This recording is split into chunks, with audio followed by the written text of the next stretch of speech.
So friends, हम लोग पहले भी हम लोग कर चुके हैं न्यूक्लियर चैप्टर। तो उसको लेके क्या है कि नेक्स्ट अपना जो टॉपिक है, हम लोग पहले आपका किए थे द रेडियो एक्टिविटीज़ में हम लोग डिकेस को लेके बात किया गया था। Alpha decay, beta decay, gamma decay, हम लोग वो सब को लेके बात किया गया था।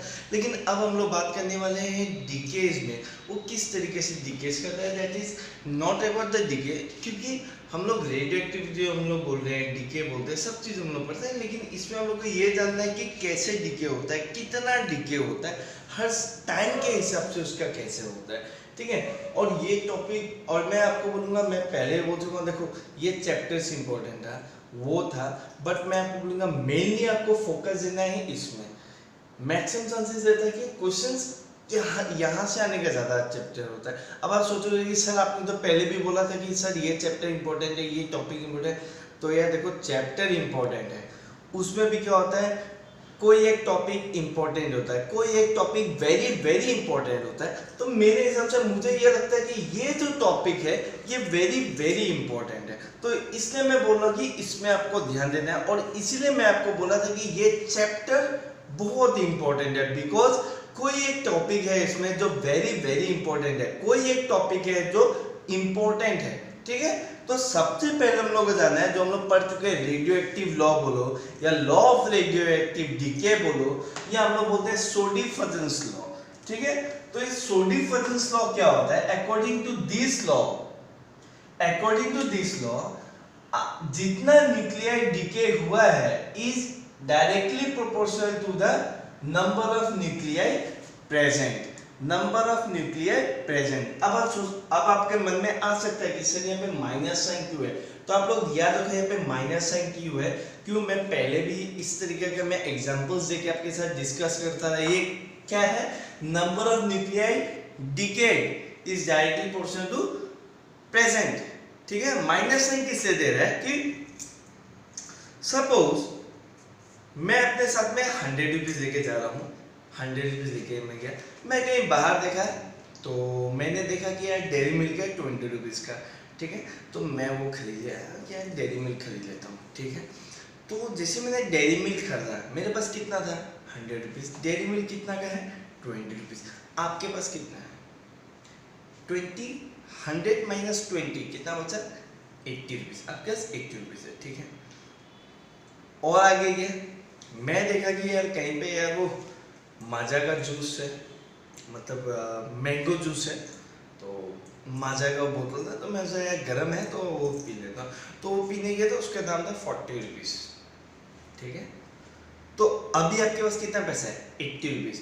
40 रुपीज़ का अगर आप खरीद लिया, आपके पास पैसा कितना बचा, 40 बचा। 80 माइनस 40, आपके पास 40 रुपीज़ है। ठीक है, फिर मैं बाहर गया, फिर बाहर जाके फिर मेरे को मन किया कि यार एक पान एक खा लूँ यार, बनारसी पान जो हम लोग बोलते हैं यार, बनारसी पान में देखा यार कितने के है, उसने बोला 10 रुपये में, बोला यार एक बनारसी पान बना दो। तो बनारसी पान लिया, 10 रुपीज़ का था, मैंने वो खा लिया। ठीक है, तो मेरे पास कितना था, 40। बनारसी पान का कितना गया, 10, दे दिया 10 रुपये यार, कितना बचा मेरे पास, 30। तो आप अगर देखो, बात आप सुन रहे हो आप, लेकिन स्टार्टिंग से जाओ, मेरे पास कितना था, 100। ठीक है, मैंने एक एक चीज़ में खर्चा किया, खर्चा भी कर रहा हूँ, और मेरा क्या आपका हो रहा है, मेरे पास पैसा बचने वाला क्या हुआ, 100 से बना 80, 80 से बना 40, 40 से बना कितना बना, 30। मतलब क्या, मैं जितना खर्चा करने जा रहा हूँ मेरे पास पैसा कितना हो रहा है, बचते कमते जा रहे हैं। तो how much you are decayed आपके ऊपर अगर है, आप जितना डिके कर रहे हो उतना ही पैसा आपका कमते जाएगा। तो जितना ज़्यादा ये पार्ट होगा उतना ही कम ये होगा। तो इसी को सॉल्व करने के लिए मैंने यहाँ पे माइनस साइन लिया है। ठीक है, इसको आप लोग को याद रखना है। तो फिर नेक्स्ट, आप लोग जानते हो प्रोपोर्शनल से अगर इक्वल टू में अगर किया जाए, अगर प्रोपोर्शनल से अगर मैं इक्वल टू में करूँ तो एक कांस्टेंट देना पड़ता है। So here we are using this and this is known as the decay constant. ठीक है, तो यहां से मेरे को मिल गया। फिर अरेंज इसको किया हूं, अरेंज करने के बाद आप लोग देख सकते हो, अरेंज किया हूं, अरेंज करने के बाद मैं इसको इंटीग्रेट कर रहा हूं।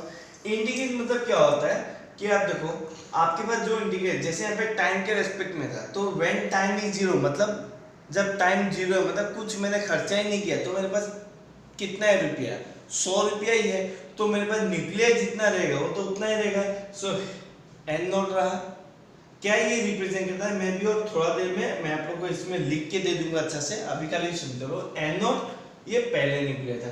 After some time T, after some time T मेरे पास डीके हुआ, मेरे पास बचा कितना, 100 रुपया था। मैंने बोला यार आधा घंटा बस, आधा घंटा के बाद तुम्हारे पास कितना है, लेकिन आधा घंटा में तो मैंने यार डेयरी मिल्क खरीद लिया था 20 रुपए का, तो मेरे पास बचा कितना था, 80 रुपया बचा था, 100 रुपया तो नहीं बचा था, तो 80 रुपया बचा था।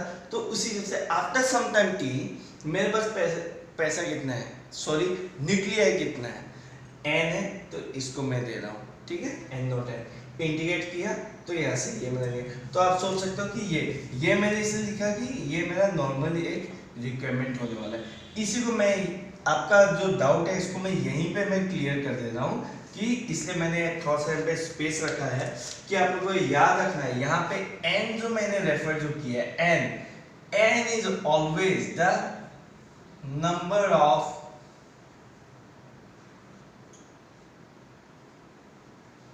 न्यूक्लियाई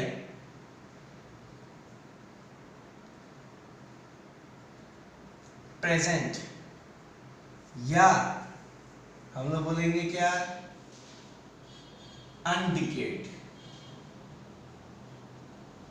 ठीक है। नंबर ऑफ न्यूक्लियाई प्रेजेंट क्या, अनडिकेट। अनडिकेट किसे क्या हो, डिकेट मतलब क्या होता है, वो क्या, अनडिकेट मतलब क्या, जितना बचा है। तो इसलिए मैंने एन को यहाँ पे रेफर करने वाला हूं, नंबर ऑफ न्यूक्लियाई प्रेजेंट बोलो या अनडिकेट बोलो, इसलिए दोनों वर्ड यूज कर रहा हूँ कि यार कभी कभी हम लोग में थोड़ा सा एक हल्का सा डाउट एक हो ही जाता है कोई स्टूडेंट्स में कि प्रेजेंट बोला अनडिकेट, तो इसलिए मैं पहले ही रेफर करती हूँ प्रेजेंट या अनडिकेट। डिकेट पे मत जाना कि उसके ऊपर मैं अभी आने वाला हूँ, आपका थोड़ा सा डाउट सब क्लियर करना है। और यहाँ पे एन नोट क्या है,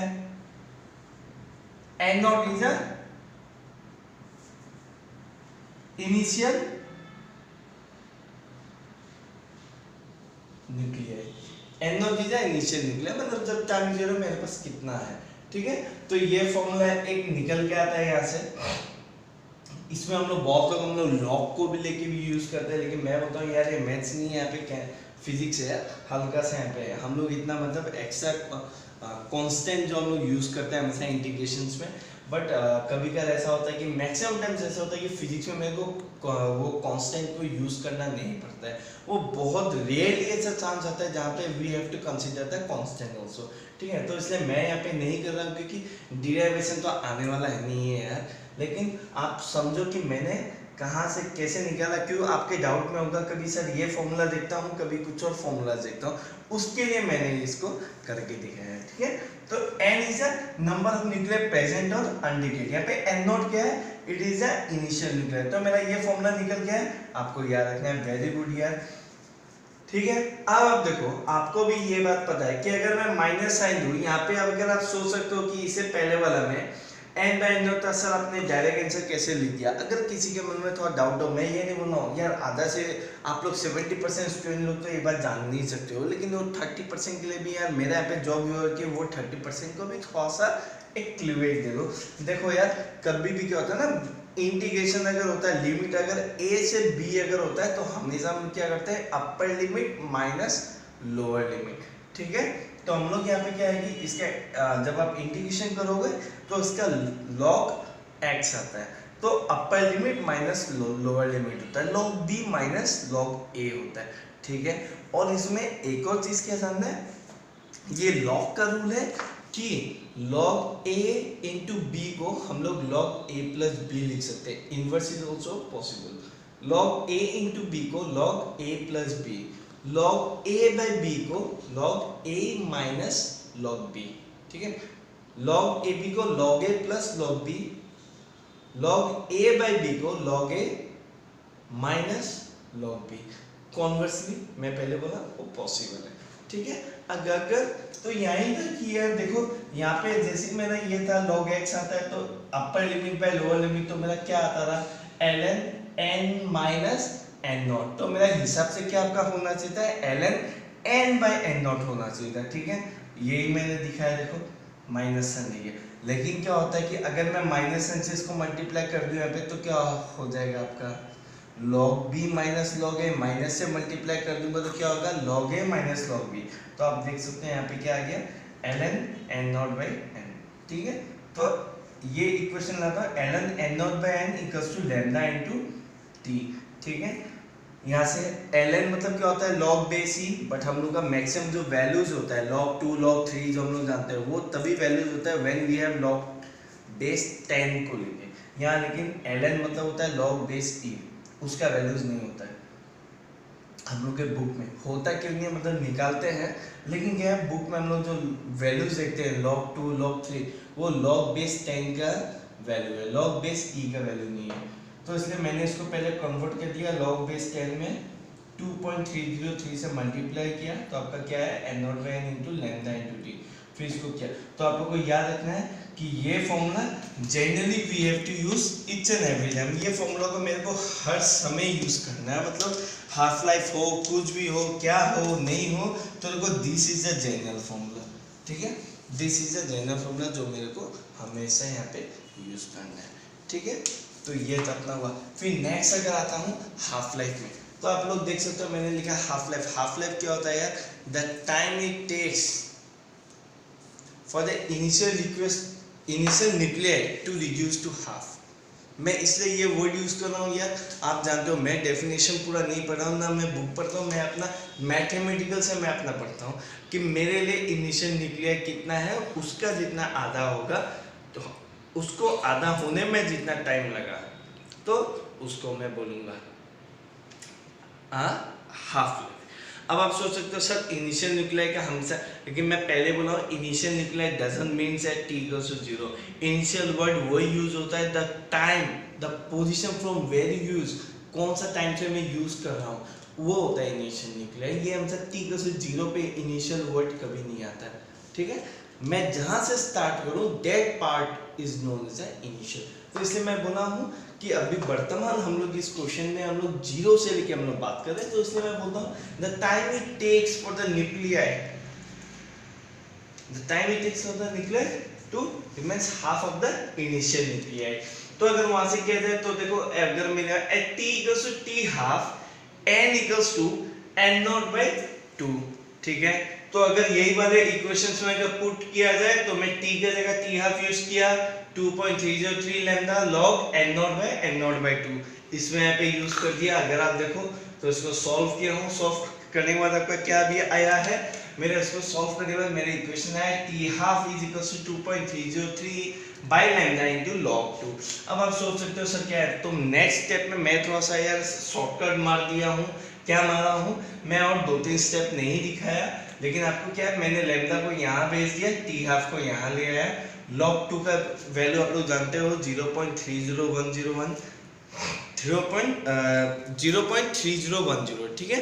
ये मैं इसलिए इतना ज़्यादा नहीं रेफर किया क्योंकि आप लोगों को केमिस्ट्री में केमिकल काइनेटिक्स में भी हाफ लाइफ मिला हुआ है फर्स्ट ऑर्डर इक्वेशंस में। तो वहाँ से इसको जैसे मैं यहाँ को भेजा और इसको यहाँ भेज दिया तब मेरा ये इक्वेशन निकला lambda equals to 0.693 by T half. Lambda is the decay constant, T half तो आप लोग जानते हो हाफ लाइफ। तो देखो यार हम लोग सबसे कि हाफ लाइफ में ठीक है यहाँ, लेकिन मैं बोलूँगा यहाँ पे ज़्यादा नहीं, ज़्यादा इंपॉर्टेंट क्वेश्चंस कहाँ से आते हैं मैं अभी आपको दिखाने वाला हूँ, लेकिन ठीक है इसको भी आप लोग को जान के रखना है। नेक्स्ट अपना आता हूँ मैं जैसे नॉर्मली मैं लिख दे रहा हूँ मीन लाइफ और एवरेज लाइफ बोल के बोला जाता है। वो कुछ ही नहीं होता है, उसको टाउ से हम लोग रिप्रेजेंट करते हैं। Tau is equals to 1 by lambda. तो आपका लैम्डा कितना था 0.693 बाई टी हाफ, ऊपर भेजा तो टी हाफ बाई 0.693, ठीक है। तो ये मेरा होता है मीन लाइफ और एवरेज लाइफ होता है, ठीक है। अब आपको मैं क्या बोलने वाला, अब बहुत इंपॉर्टेंट पार्ट में आ रहा हूँ यार। ये मैक्सिमम अभी तक जितना बताया ये खाली आपका नॉलेज से, लेकिन मैक्सिमम चांसेस रहता है कि क्वेश्चंस यहाँ से आएगा। ये हाफ लाइफ के ऊपर आपको आप लोग देख सकते हो मैंने क्या आपका लिखा था, जब when t is equal to T half n कितना था, नंबर ऑफ न्यूक्लियर प्रेजेंट कितना था n नॉट बाई 2 था, मतलब आधा हो गया था। अगर मैं बोलूं उसके बाद मैंने एक और हाफ लाइफ कर दिया, कितना तब हुआ आधा हुआ, उसके बाद मैं और आधा कर दिया, और आधा अगर किया तो कितना हो जाएगा, n0/2 तो था ही, उसका आधा कर देता हूँ यार, कितना होगा n0/4। तो आप लोग देख सकते हो इसी बात को मैंने यहाँ पे लिखा कि जब फर्स्ट हाफ लाइफ हुआ and number of nuclear present is what n0/2। मैं जब सेकेंड हाफ लाइफ किया एन का वैल्यू कितना हो गया यार, n0/4 हुआ। ठीक है, आपको मैं क्या बोला, जितना था उसको आधा कर दिया, मतलब डिवाइड/2 कर दिया हूँ। अब अगर थर्ड हाफ लाइफ किया, अब मैं सोचा यार ये इतना नहीं, एक और बार मारू यार, एक और बार मार दिया, कितना हुआ उसका यार, डिवाइड/2 कर दी हूँ, वापस डिवाइड/2 किया तो n0/8। तो आप देख लो ये क्या दे रहा है, थर्ड हाफ लाइफ। तो इसी को अगर आप देखो, ये जो हम लोग जो निकालेंगे बार बार, इसी को मैं ये सिंपल फॉर्म में लिख सकता हूँ that n is equals to n0 half into small n। ठीक है, n equals to n0 half into small n। इसको मैं यहाँ पे डेट कर दिया। तो इसलिए आप देखो n represents the number of half life. ठीक है, नंबर ऑफ हाफ लाइफ। अभी आप यहाँ पे आप एकदम ध्यान मत दो, मैं आपको बताऊंगा थोड़ा देर में क्या होगा। तो n equals to number of half life, किस लिए, अगर आप देखो, अगर यहाँ पे n का वैल्यू अगर आप 1 आप लो फर्स्ट हाफ लाइफ तो क्या होगा, n0/2 हो जाएगा। n का वैल्यू अगर 2 लो तो कितना होगा, n0/4 आएगा। देखो सेकेंड हाफ लाइफ n0/4। अगर स्मॉल n का वैल्यू अगर 3 अगर ले लो तो क्या होगा, n0/8 होगा। तो आप देख लो यहाँ पे आ गया n इक्वल्स टू n0/8। तो इसी प्रकार से अगर मैं जाऊंगा, अब आपका मन में है सर ये तो फर्स्ट हाफ लाइफ है, सेकेंड हाफ लाइफ है, थर्ड हाफ लाइफ है, क्वेश्चंस में तो हमको बताते नहीं है, हमको तो कुछ और चीज बताते हैं। बहुत अच्छा क्वेश्चन है आपका यार, यही बात पे मैं बात कर रहा हूँ कि हमको कैसे पकड़ना है। तो देखो इसलिए मैं अभी आता हूँ ये वाले फॉर्मूले में। n क्या है, नंबर ऑफ हाफ लाइफ्स, कितना हाफ लाइफ है, 1 है, 2 है, 3 है, उसको अगर जानना है तो here small n will be equals to t/t। अब आप सोचिएगा सर t क्या है, या t is the total time, और टी हाफ क्या है यार, हाफ मिलते हैं, आप लोग तो पहले ही जानते हो यार, it is the half life. ठीक है, इसके कैसे एप्लीकेशंस आएगा यार, देखो बात बोलना बहुत ज्यादा है, थ्योरी जानना बहुत अच्छा है, लेकिन मैं पहले भी आप लोगों को बोलता हूँ physics mainly mean about the applications. आप जितना भी थ्योरीज अगर आप ये सब देख लो, आप सोचो ये थ्योरी पढ़ना मैं बहुत जान गया, नहीं यार, आप जब तक एप्लीकेशंस नहीं करो, एप्लीकेशंस मेरा मीनिंग होता है एप्लीकेशन मतलब न्यूमेरिकल्स। आप जितना न्यूमेरिकल्स करोगे उतना आपका स्ट्रॉन्ग होगा पॉइंट। थ्योरी पढ़ के इतना स्ट्रॉन्ग नहीं होना है, this is physics, this is not other subjects. मैं नाम नहीं लेना था, this is not other subjects, but लेकिन आप लोग जितना न्यूमेरिकल्स इसमें सॉल्व करोगे उतना आपका क्लियर होगा, क्योंकि यहाँ पे थ्योरी एकदम मिनिमम होता है यार, फिजिक्स में थ्योरी एकदम मिनिमम होता है, न्यूमेरिकल्स करो और ज्यादा हम लोग को समझने को मिलता है कि ये ऐसा हुआ, ये वैसा हुआ, बहुत चीज जानने को मिलता है। ठीक है, तो यहाँ पे देखो, यहाँ पे आपको वापस मैं आपको रीगेन करा दे रहा हूँ कि मैं तो ये तो लिख दिया, यहाँ पे n क्या था यार, n वर्ड यूज करो, not small n, capital n के बारे में। तो capital N is the number of nuclei present or undecayed and not initial nuclei। लेकिन बार बार बोल रहा हूँ इसमें ध्यान देना, initial nuclear doesn't means t equals to 0, ये हम लोग अभी कंसीडर किए हैं, लेकिन आपका ये नहीं है, जो स्टार्टिंग पॉइंट हो that will be the initial. हमेशा ये मत लिखना यार यहाँ पे तो इनिशियल पॉइंट दे दिया 2 सेकंड बाद, लेकिन हम लोग को तो पता है, हम लोग ने जो पढ़ा है थ्योरी में t इक्वल टू 0 पे था इनिशियल, वो गलत नहीं है। इनिशियल वर्ड मींस जब स्टार्टिंग पॉइंट पे जो उसके पास होगा वही होता है। जनरली जब वो टाइम के रेस्पेक्ट में जब हम लोग कंसीडर करते हैं तब हम लोग initial nuclear t equal to 0 पे हम लोग ले लेते हैं। ठीक है। तो यहाँ से अपना हो गया एन नॉट इनिशियल निकला ही है। अब आप देखो ये तो बहुत अच्छा चीज है, तो लोग सब लोग समझिए, लेकिन आप लोग को हमेशा ध्यान देना है, छोटा सा चीज बट बहुत हेल्दी चीज है। क्यों? इसी में आदमी लोग फंस जाते हैं, कौन सा सिली मिस्टेक्स कर देते हैं आधा क्वेश्चंस पढ़ने में।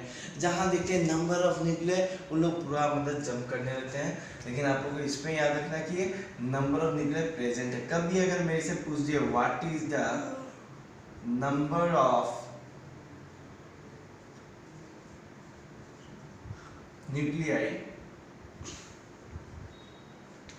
यार वर्ड पढ़ो, what is the number of nuclei decade. मैंने क्या लिखा था? ऊपर वाला क्या था? ऊपर वाला क्या था? अनडिकेट था या प्रेजेंट था। लेकिन डिकेट कितना हुआ ये अगर पूछ दे कभी तो डायरेक्ट इसमें पुट करके इसका मत निकाल देना एन का value. N is the number of nuclei present या अनडिकेट। तो इसको अगर निकालना हो वी विल ऑलवेज गिव आपके पास था कितना, आपके पास था कितना, और समय के कुछ समय के बाद आपके पास कितना है, मतलब आपने उतना ही खर्चा किया। 10 रुपया मैं 100 रुपया लेके निकला था, मैंने देखा मेरे पास पॉकेट में 30 रुपया बचा है यार, तो आपने खर्चा कितना किया? 70 किया। कहाँ किया ये आपसे नहीं पूछा जा रहा है। 100 रुपया था ना, अभी 30 रुपया मतलब 70 रुपया मैंने कहीं पे खर्चा किया। ये बात आपसे पूछ रहा है कि आपने कितना रुपया खर्चा किया, मतलब इसको नंबर ऑफ निकलिया डिकेड बोल दो यार। खर्चा कितना किया? मेरे पास था 100 रुपया, मैंने लास्ट में बचा कितना पॉकेट में? 30 रुपया। तो आपने कितना खर्चा किया? 70। तो आपके पास 70। ठीक है। तो इसी के ऊपर मैं क्वेश्चन पे आता हूँ जो डील अप का करता हूँ।